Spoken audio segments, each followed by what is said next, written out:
So let's read Genesis chapter 18, verses 1 through 15. Genesis chapter 18.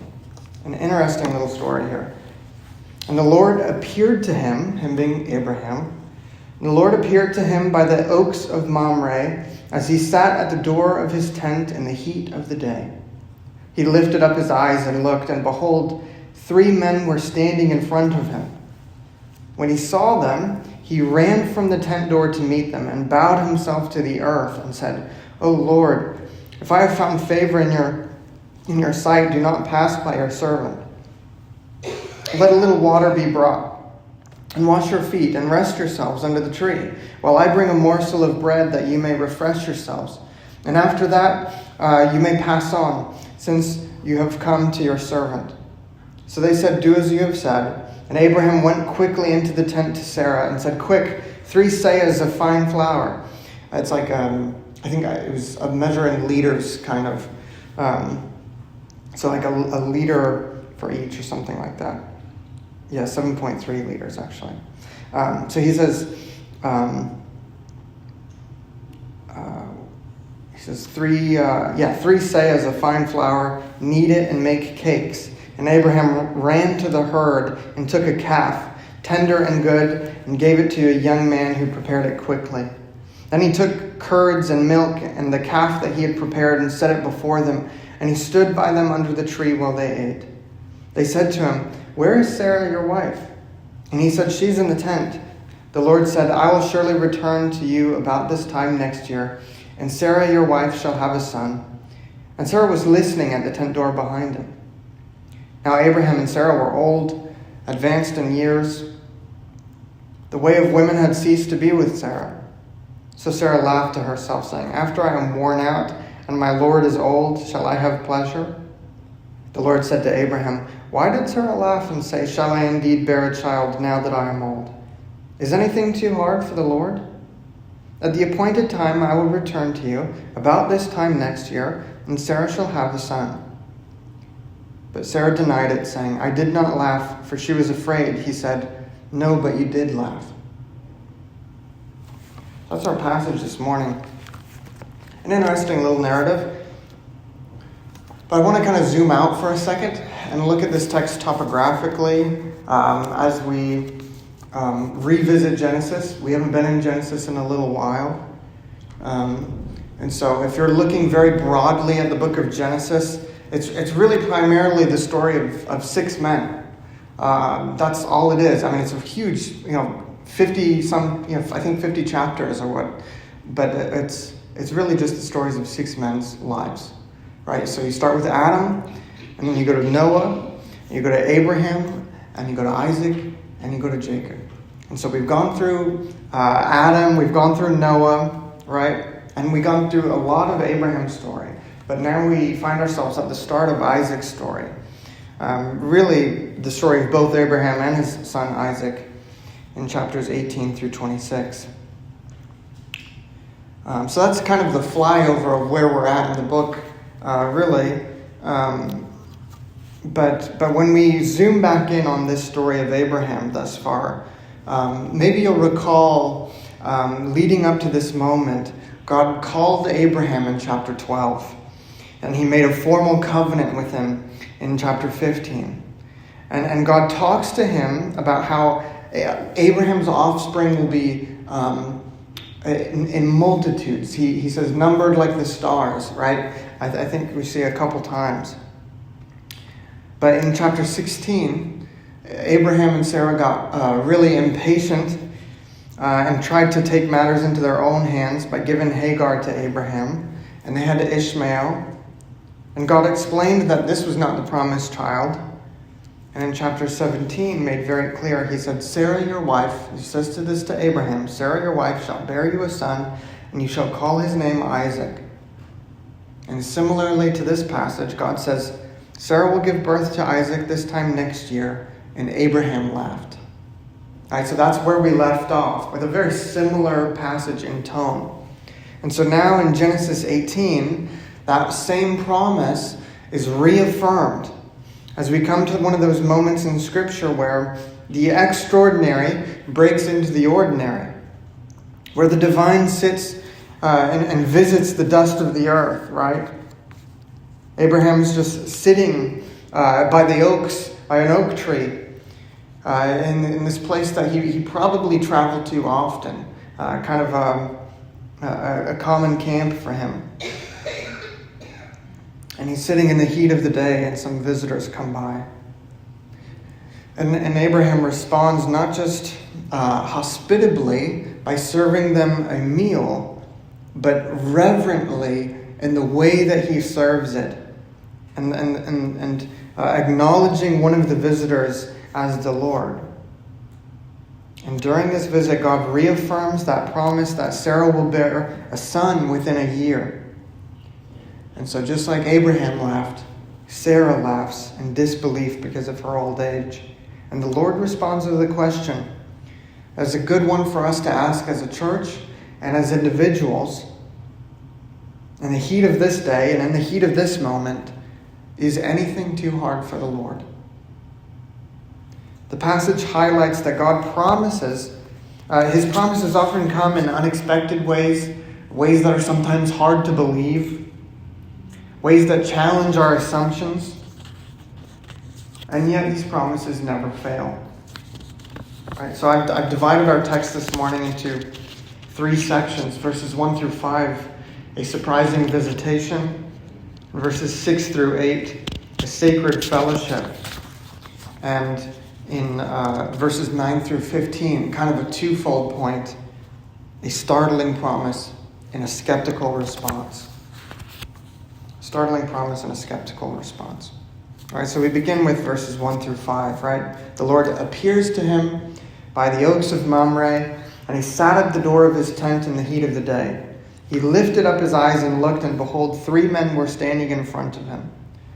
When he saw them, he ran from the tent door to meet them and bowed himself to the earth and said, "O Lord, if I have found favor in your sight, do not pass by your servant."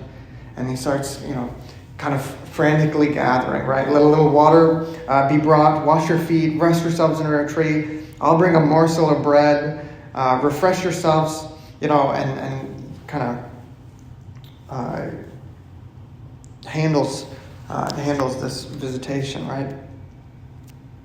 And so right off the bat, as far as the identity of these men, Abraham identifies one of them who visits as the Lord.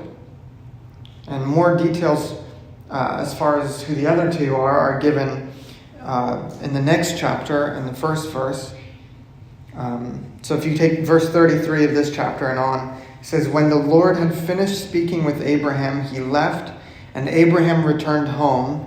The 2 angels arrived at Sodom in the evening, and Lot was sitting in the gateway of the city." So it's the Lord and 2 angels is what the text identifies as these figures. And it's not exactly disclosed what their purpose for being there is until chapter 19, and we'll get to that. But either way, by the appearance of the 3, it was apparent to Abraham, by his reaction, how reverent it was. It's apparent that he knew who they were, at least who the Lord was, right? Because he greets one by saying Lord and offers them food and water.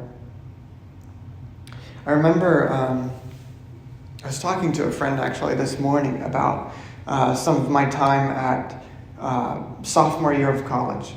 I went to Piedmont International University in Winston-Salem. I think they call it Carolina now. It used to be Piedmont Bible College or Baptist College, something like that. And so that's where I went for my sophomore year of college. And I worked in the cafeteria. And I worked for a while in the pizza station specifically. So when people didn't like what was, the rest of the food, which was often, they would always go to the pizza station because you could count on it. So that was my job, and one thing I did that annoyed a lot of people, actually, was, so we were supposed to just have the pizza dough flat and then put stuff on it and everything like that. But what I would do with the edges all around was I would kind of curl it in and like pinch it almost. So you curl and pinch and you go all the way around, and it makes a really nice crust. And it's better. It's way, way better. And I told everybody it's better, and they would be bothered because it took longer. But I told them it's worth it. It's better. And that went on for a little while. But I insisted that it was better. And one day, just randomly out of the blue, it wasn't announced or anything, there was this one man who came into the cafeteria, same time as everybody else. It wasn't an abnormal time, but he came in, and I could tell he was kind of important, right? Because he was dressed nice, but he didn't look any more important than like one of the professors or staffs or anything like that. And he came up and he got some pizza, and he went on his way, and he came back, and he said, "This is one of the best pizzas I've ever had from one of the school catering places that I know." And I was like, "Well, great." And he said, "Really, it's the crust." And I was like, "You're exactly right, it is." And he said, "It's nice to meet you. I'm the vice president of Pioneer Catering." So the company that does all the catering in the universities and everything like that. This guy was the vice president. And I didn't know all the time. I was just doing my ordinary thing. I was just going about my day. And unexpectedly, I get this visitor just in the middle of my day, unannounced. And he's one of the most important people, in the company. And so I took more time to do things better, and he appreciated that. It was slow, but it was better, right?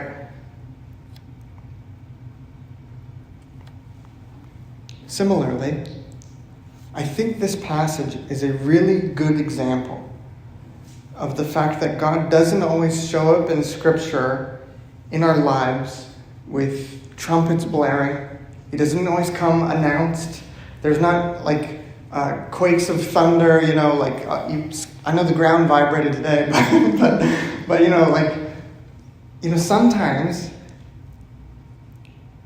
because of that, by the way, sometimes we maybe try to conjure him up, but he doesn't always come that way, just like in this chapter, or like that vice president in the school that day. He comes quietly. The Lord met him under the shade of the tree in the heat of the day. There was no fanfare, there was no spectacle. It was just a man sitting in his tent, trying to cool off. It was all very ordinary. And that's the point. We often imagine that spiritual breakthroughs must always be dramatic, right? And that's why you get, like I said, people start trying to conjure the Spirit of God in a special way in a place, or manipulate that feeling in their services, or force that environment where one might expect that. But the Bible consistently shows us that God, a God who delights to meet his people in the commonplace, in the ordinary parts of the day. Moses was tending sheep when the bush burned. Ruth was gleaning in a field. Mary was doing chores when Gabriel appeared. And here, Abraham is resting under a tree when the Lord draws near. It's a gentle reminder that God is not absent from the mundane. He's the Lord of the everyday just as much as he's the Lord of the miraculous. And if we're only looking for God in the spectacular or the grand moments of our lives, there's a very good chance that we're going to miss him entirely.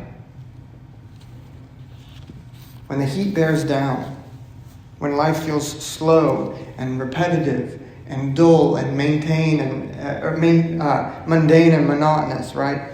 It's important we don't get lost in that feeling, and that we're able to remember in the midst of that the God of heaven might be wanting to draw near to us in a special way, not despite the ordinary, but through it. And this should make us all wonder, as we look at Abraham's kind of rally to this special visitation, it should make us all wonder, are we ready at a moment's notice to receive him? Imagine that vice president's reaction if he came up and I was just like slacking off, or I was not taking it seriously, just kind of throwing it together, going as fast as I can, and not caring about quality or something. Imagine his reaction. Are we ready at a moment's notice to receive this special visitation in the ordinary parts of our day from the Lord? Do we have time in our day to revere him? This is one thing that this text convicts me as I think back about my week and kind of the moments I've had, barely getting things ready. I think I told folks on Wednesday, I was like, I barely got things ready in time because I had this unexpected moment where I needed to minister to a friend of mine. And later on in the week, I got a phone call from somebody who wanted me to pray for them. And it kind of startled me because I wasn't ready for it. And I actually felt bad after the phone call finished because I was not in a performative way, but I was like, that wasn't a very good prayer at all. I was very clearly caught off guard. I don't feel like I was a peaceful presence, in the way that I handled that. And again, not that it's performative, but it's you still, when you pray with someone, you want them to know that you're caring and again, give them a sort of peace. And I didn't feel like I did that because I just wasn't ready for it. I wasn't ready for the idea of a divine interruption in my life. And so it bothers me when I read this text because it's am I ready at a moment's notice to receive him in the ordinary points of my life? And for me, a lot of times the answer is no. It's often so noisy in my head that if the Lord were to call me, I may not even hear the phone ring. Or if he came to the door, I wouldn't hear the bell. And obviously I don't mean that literally. He's not calling you on the phone or ringing the doorbell. But I just mean if he were to press a burden upon my soul to pray or to meditate on the word or to check on a friend or to invite someone to church or evangelize, would I even notice? How many times does he visit me in the mundane of my days and I fail to greet him and see what he might have for me that day or wish I might do for him? Ask the same question yourselves. I was thinking about this and it convicted me, especially as a clergyman, right? I, of all people, should have that space in my day. But maybe for you it's different, right? Maybe it's not a noisy head, right? Maybe it's just you're really busy. You fill your life with busyness or binge watching. I don't know. That's between you and the Lord. But we do need to think about these sorts of things because it's really true.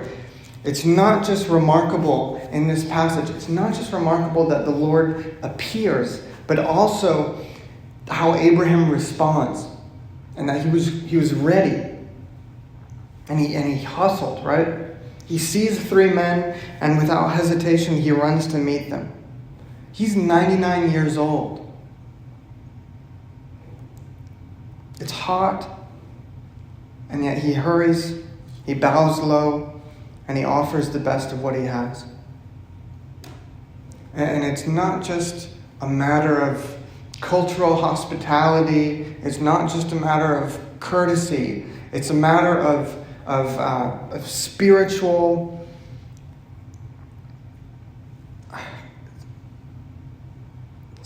urgency. Spiritual sensitivity. He's completely tuned in to the prospect of what God might want to do with his life. and with that moment.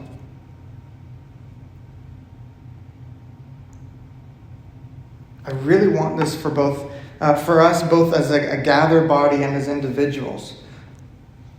Just that space for if the Holy Spirit wants to do something with our service or with our lives or with our church, that's like, we're ready. You know what I mean? We're ready spiritually.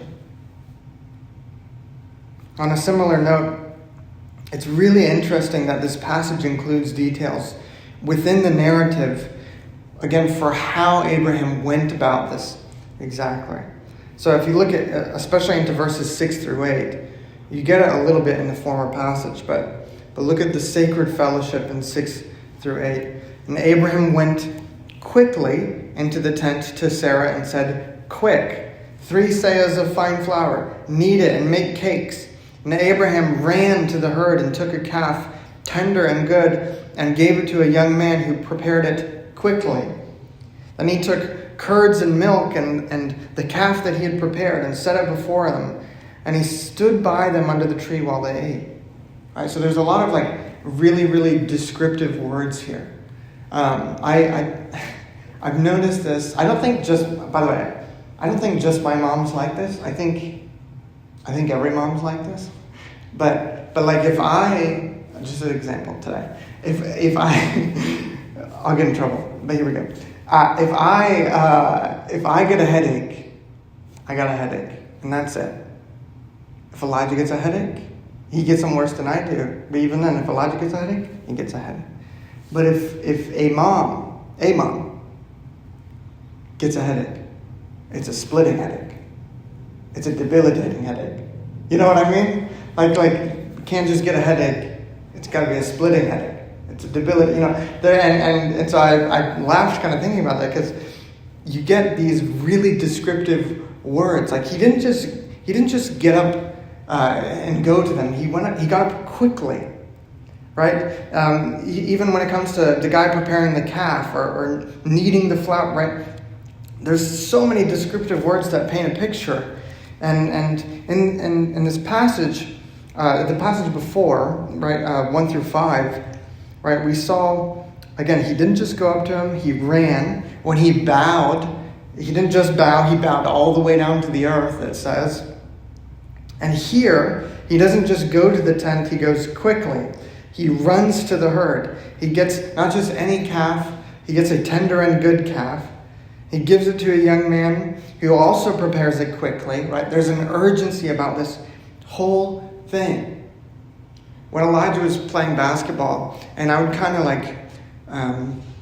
I'd be teaching things as you go, like just older brother, younger brother stuff, and I'd be teaching him how to play and things.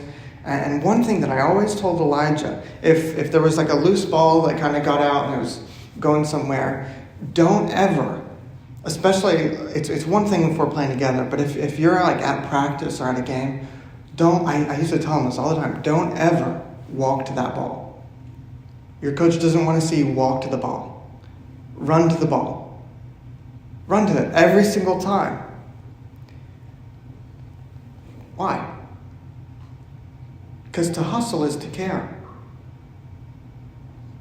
Right? And similarly, Abraham doesn't offer leftovers here. This isn't casual entertaining. It is worship in the form of this hospitality. He's not just serving men, but the Lord himself, and he gives his very best. And we need to see this clearly. There's no begrudging spirit about him. There's no reluctance. There's no calculation about the cost. There's only eager and generous action. This is what loving reverence looks like. And the tragedy today, I think, is not that we offer too little to God, right? Because it's not little if little is all we have. It's not that we offer too little, but that we do it slowly, that we contemplate it, that we do it reluctantly. We always count the cost.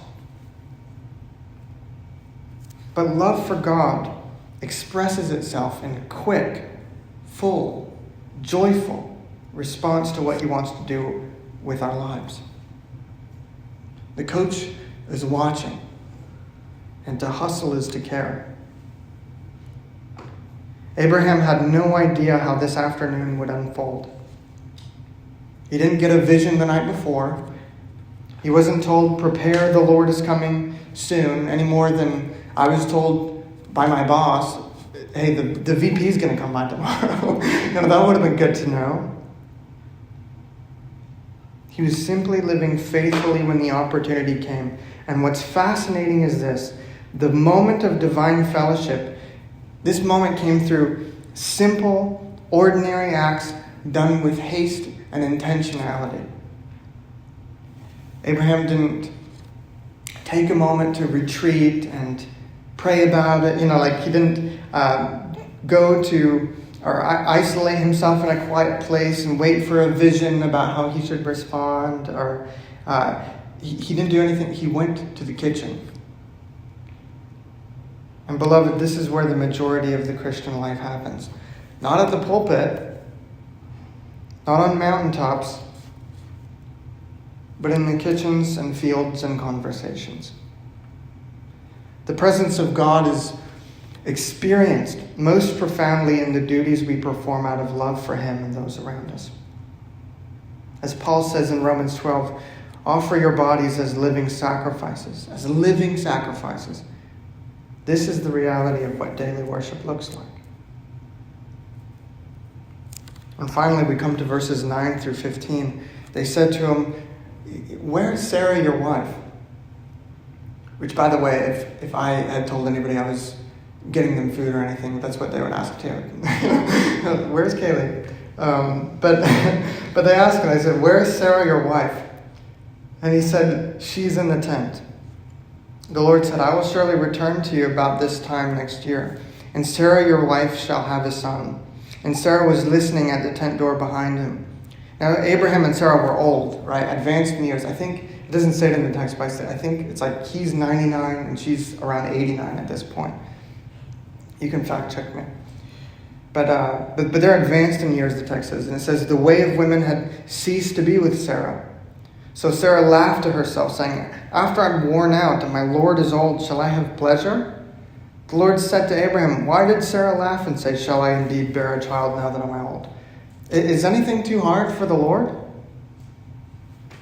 At the appointed time, I will return to you about this time next year, and Sarah shall have a son. And even with this reassurance, Sarah denied it, saying, I did not laugh, for she was afraid, the text says. And he says, no, but you did laugh.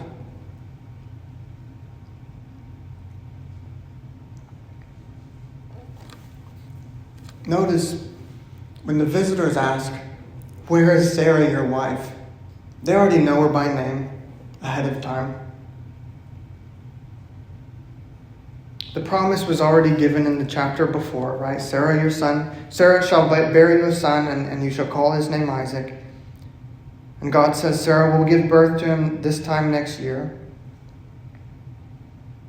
And here he calls her by name, and he draws near to her and reassures her with the same promise. The Lord said, I will surely return to you about this time next year, and Sarah, your wife, shall have a son.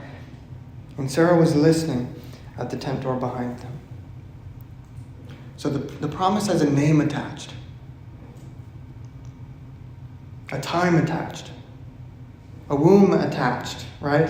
Very specific. And it should be very reassuring. It's God Himself saying, I see you and I have not forgotten you. So many of us believe in the power of God in theory. But when it comes to believing His word in our particular situation, we hesitate. It feels too close, and because we know the situation, we know how improbable and impossible it is.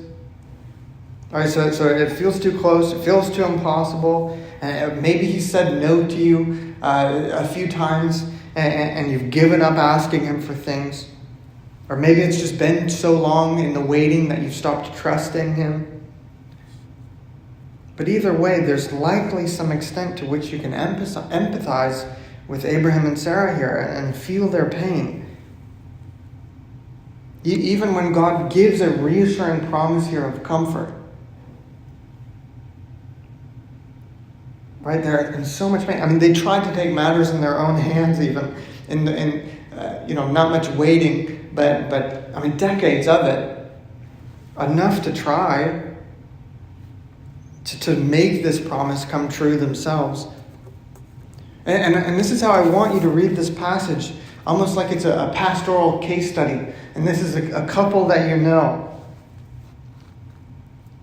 I really feel this when Sarah laughs too, right? So when Sarah echoes Abraham's laugh from the former chapter. Because maybe I've heard this laugh from some of you. I've laughed like this in my life. It's not the kind of laugh that overflows from joy. It's a much different kind. It's the quiet, bitter laugh that says, that's not how my life works anymore. After all, she's older now. Maybe her body has long since stopped cooperating with that kind of hope. I know this laugh. And maybe you do too. It is the laughter of someone who's lived with disappointment for a long time. Someone who's trained herself not to expect too much from God, not because she doesn't love him, but because it hurts too much to keep getting her hopes up. And life has a way of wearing down our faith, not all at once, but little by little. Delay becomes silence. Silence becomes resignation. But in this passage, right here, is what I love so much about the Bible. It includes these moments. It could easily omit stories like this, where people, supposedly great patriarchs and matriarchs of our Christianity, show such lack of faith. But the Bible includes these moments, and it does so for a reason. Not to scold Sarah, not so it's forever documented, not to scold her, but to show us that even people of deep faith sometimes laugh the laugh of unbelief. And that God is not surprised by human frailty. He meets us in it. Sarah laughed from behind the tent, right? She didn't do it loud. She wasn't laughing in defiance of anything. She laughs from behind the tent. She's in pain.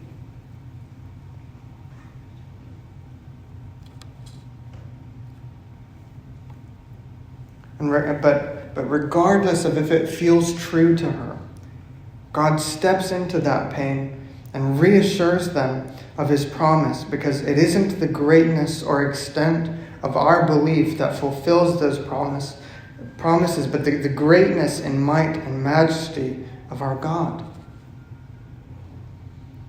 Which is why he gives the response, is anything too hard for the Lord? He doesn't get angry with her. He doesn't threaten her. He doesn't guilt trip her. Just gently. Is anything too hard for the Lord? It is a statement that echoes through the corridors of Scripture.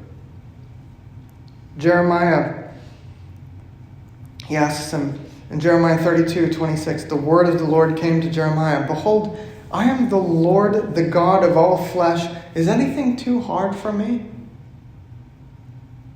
It's what Mary heard when she would bear the Messiah. Luke 1:37, for nothing will be impossible with God.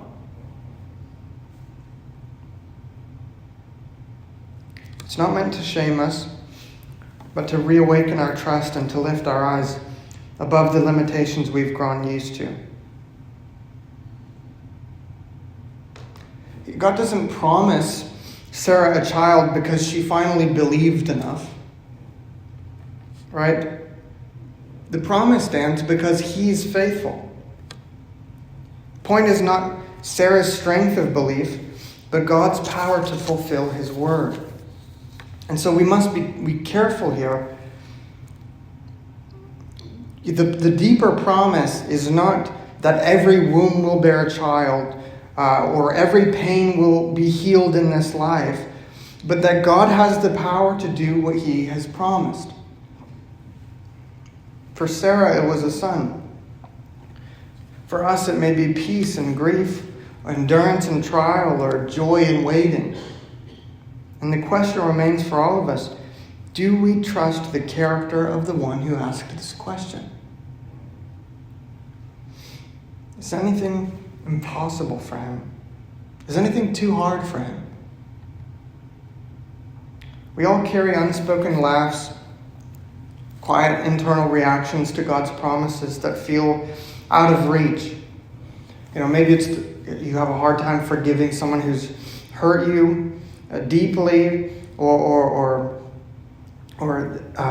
you struggle with trusting him with your future when your present is full of uncertainty, or perhaps the idea that God could use you even when you feel too broken or too far gone.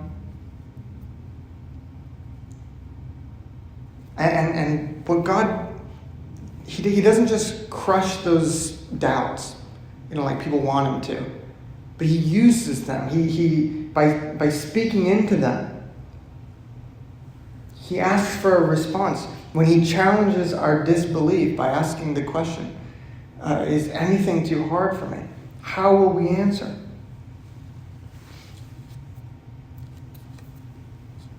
The question we ask ourselves is not, will God give me exactly what I want, but rather, will I trust him even when he challenges the limits that I've set on what he can do? And so the invitation isn't to pretend that pain doesn't exist, but to bring our pain into the presence of a God who says with compassion, nothing is too hard for me.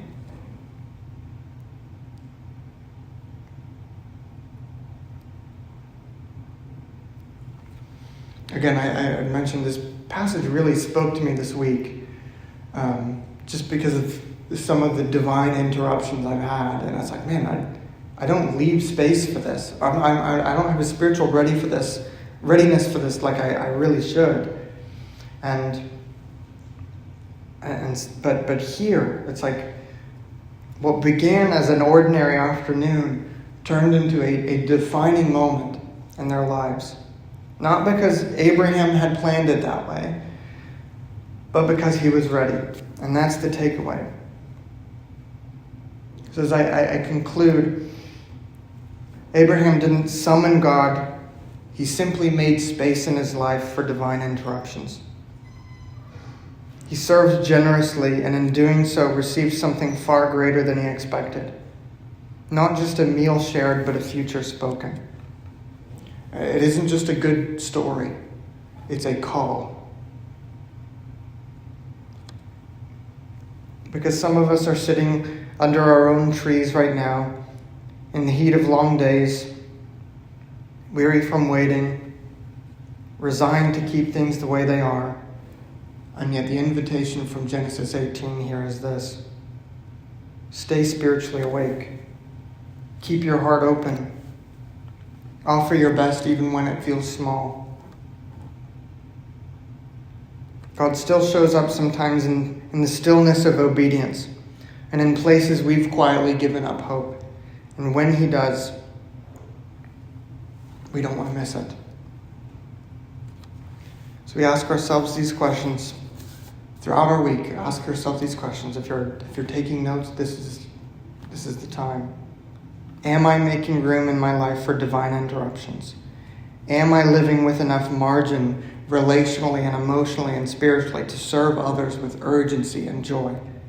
And am I willing to hear God's promises even when they push against my assumptions?